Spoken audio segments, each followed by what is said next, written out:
Good evening and thanks for joining us. I'm Jonathon Gregg. And I'm Maureen McCamey.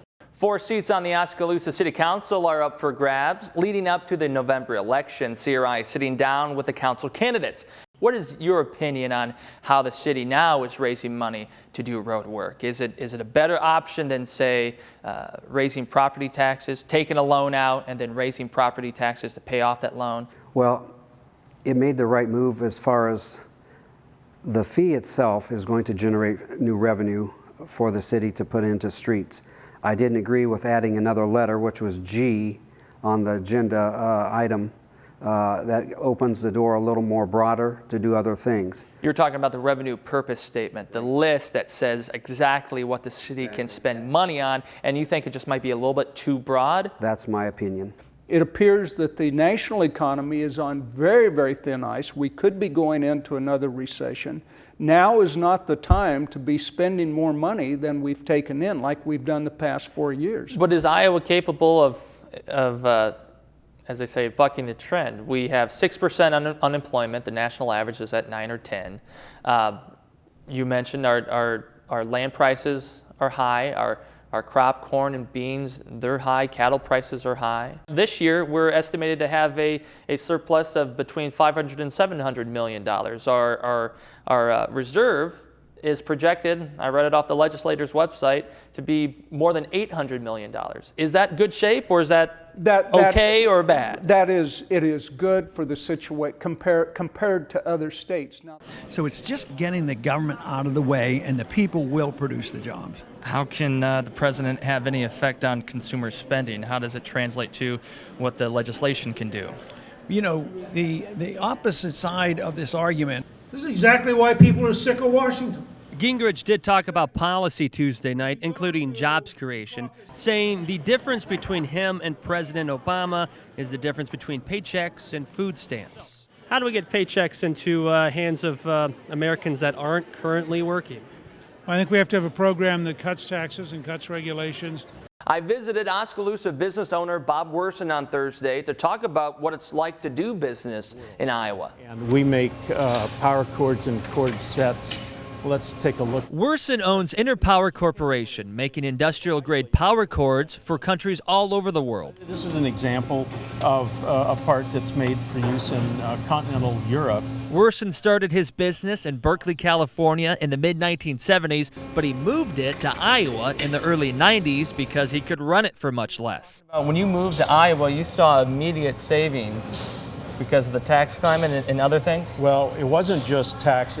Taxes actually played a pretty small role in it. Keep in mind that California property taxes are a fraction of Iowa. But the big savings for us was everything from salaries to cost of health care benefits. Today, Interpower has 3 locations in Iowa with 82 total employees. 70 people work here in the Oskaloosa plant. Werson pays $250,000 in property taxes each year. A 40% drop would let him keep $100,000.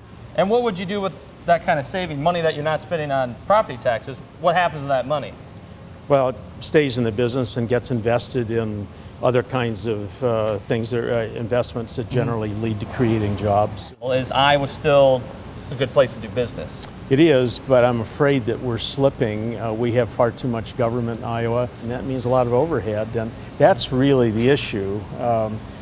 To some degree, sure, I'm in favor of cutting property taxes across the board, not just commercial, but residential and ag as well. But you can't do that if you don't cut the size of government first.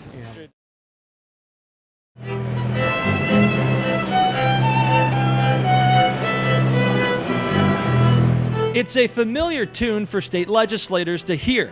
We're drawing attention to Oskaloosa. We want them to recognize our name and know what's important to us. Getting the word out about your community now so you can ask for something later. and this is how you petition the lawmakers. But our local leaders haven't really played this song before. Getting this many people together, 41 to be exact, and hitting up the Capitol for some FaceTime with lawmakers. Which committee? You like it? The topic of discussion, Highway 63. Mahaska County wants Highway 63 between Oskaloosa and Waterloo on the Iowa Commercial Industrial Network and the National Highway System. Currently, this 97-mile stretch is the only span without this classification.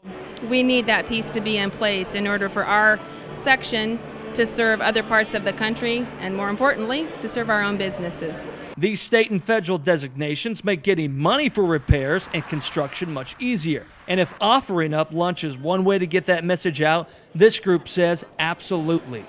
So they're trying to turn these meals into millions of dollars. City and county leaders need the money to build a new north-south corridor in the name of good business. But how does that idea sit with state lawmakers, especially during a time of deep budget cuts? It's a tough time, and we're having trouble giving anybody any more money.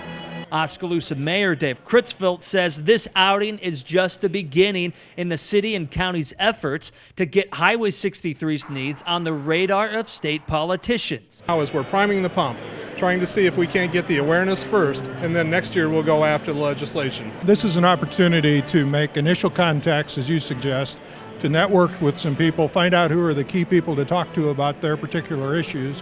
And you're right, next year is a new year, and we'll give it another shot. So this song is long from over. Tell our story and really to stress to them how important Highway 63 improvements are. And whether the legislature is going to sing along and commit to Highway 63 remains to be seen or heard.